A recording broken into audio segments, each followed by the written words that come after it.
kababayan. Tignan natin dito oh. Dito sa area na ito, konting-konti na lang may ikukumpara na natin ito sa Busan Beach sa Korea. May ikukumpara na ito sa isla ng Boracay. Ayan oh. Konting-konti na lang mga kababayan, mga 80% na lang talagang magiging Boracay na ito. September 11, binabayo-bayo tayo ni Bagyong Kiko.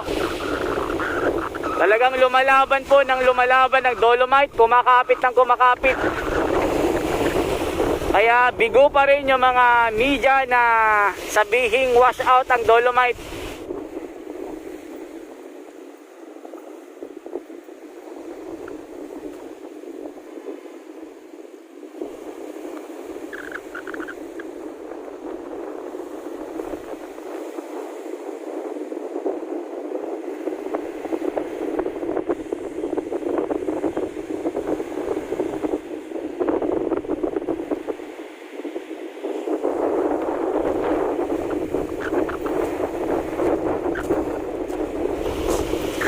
Medyo tumila na yung hangin at ulan kasi mas malakas kanina. Kaya ito yung makikita natin dito, yung bubungad talaga. Talagang nakaka-refresh po ito. Nakakawala po ng pagod.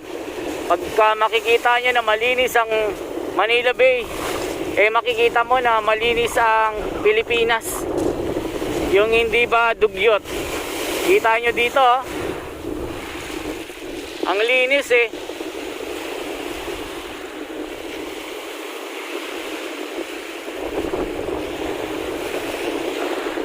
Ganda mga kababayan, ano?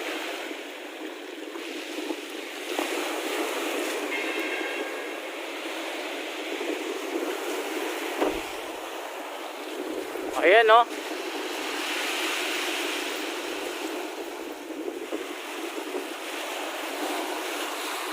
Ganyan po kaganda ang Dolomite ngayon. September 11. Binabayo-bayo tayo ni Bagyong Kiko.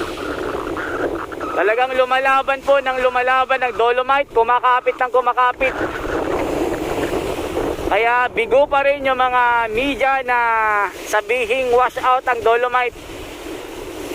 Kasi yung mga balita nila na wash out daw mga kababayan. Nagpiesta na naman sila, pero tayo, nandito tayo para ipagtanggol ang Dolomite.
Brainwash yung mga netizen natin, mga Pilipino, dahil lang papakita nila puro kasiraan ng project na ito.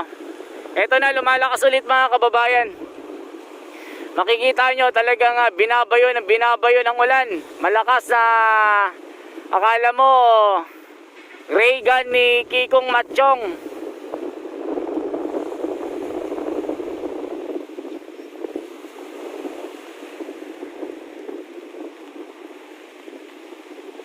Ang ganda mga kababayan, nakaka-amazing ito.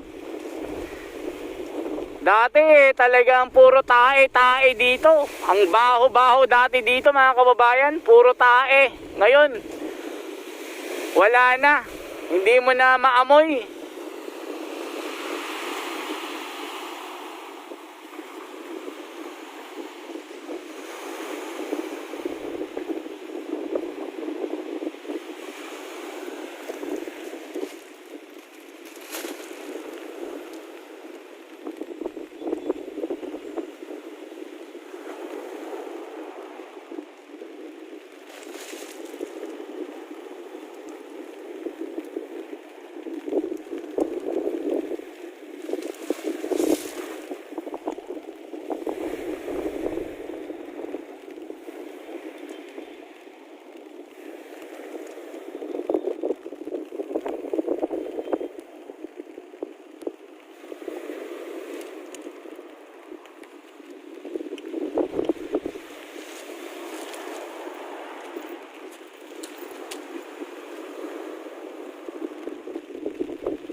Binabayo ni Typhoon Kiko ang Manila Bay. At makikita nyo, iilan lang yung mga basura na makikita natin. At yung mga patay na isda, nawala na po. Parang ano lang yon, nilagay lang yata yung mga isda na yon. Kasi doon sa kabila, nagtanong-tanong ako. Wala namang isda ng mga fish kill. Kaya malamang totoo yung mga sinasabi ng mga kababayan natin na naanod lang yung mga isda na yun na galing palengke. Baka galing na botas yun tapos napadpad dito. Ayan, konti na lang yung basura dito mga kababayan. Malakas ang alon. Kanina talagang binakbakan na ni Kiko itong Dolomite. At punta tayo dito.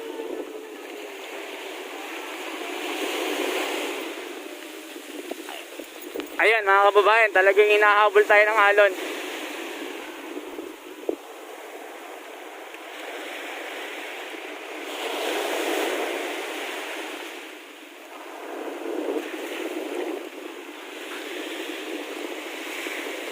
Kaya lakad pa tayo, pupunta tayo dito sa gilid ng Dolomite Beach na akala mo konti na lang Boracay na talaga. Yung iba mga kababayan nanggigigil talaga yung mga gustong matangay, ma-demolish, ma-wash out ang Boracay. Pero kita nyo naman, kahit malakas yung alon at nandyan si Kiko, lumalaban at kumakapit ang Dolomite. Kaya tara, baybayin pa natin itong mala first class na Dubai dito. Tara, tignan natin sila dito. Matindi yung ginagawang paglilinis ng DPS ngayon. At ayan galit na galit yung alon mga kababayan.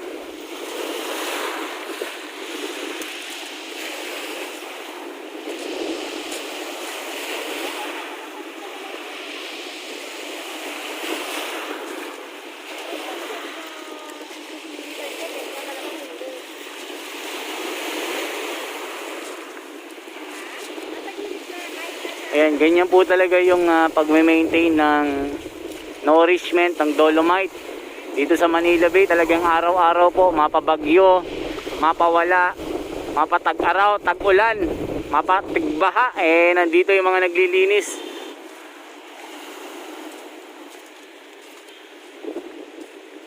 Kanina napatakbo tayo sa sobrang lakas po ng ulan. Yung sumilong tayo talagang tinangay po ng hangin yung sinilungan natin. Matindi kanina. Nakipaghabulan kami sa ulan at malakas na hangin dito. Ayan o, makikita nyo dito mga kababayan, konting-konti na lang eh. Talagang Boracay na ito. Talagang dadagsayin ito ng mga turista pagkatapos ng pandemic na ito.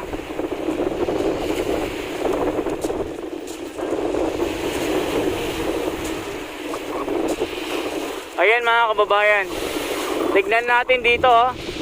Dito sa area na ito, konting-konti na lang eh, may ikukumpara na natin ito sa Busan Beach sa Korea. May ikukumpara na ito sa isla ng Boracay. Ayan oh. Konting-konti na lang mga kababayan, mga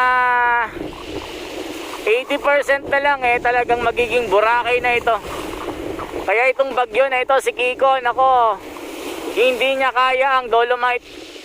Matatag na matatag ang Dolomite dahil matindi ang design dito. Matindi ang engineering design. Yung concept ng engineering eh matibay na matibay. Eh yung mga nagsasabi na wala nang Dolomite, nako, anong masasabi nyo dito? Ilang bagyo na? 10 na yata eh. Mula nung nag-umpisang taon, napakaraming bagyo na pero nandito pa rin ang Dolomite.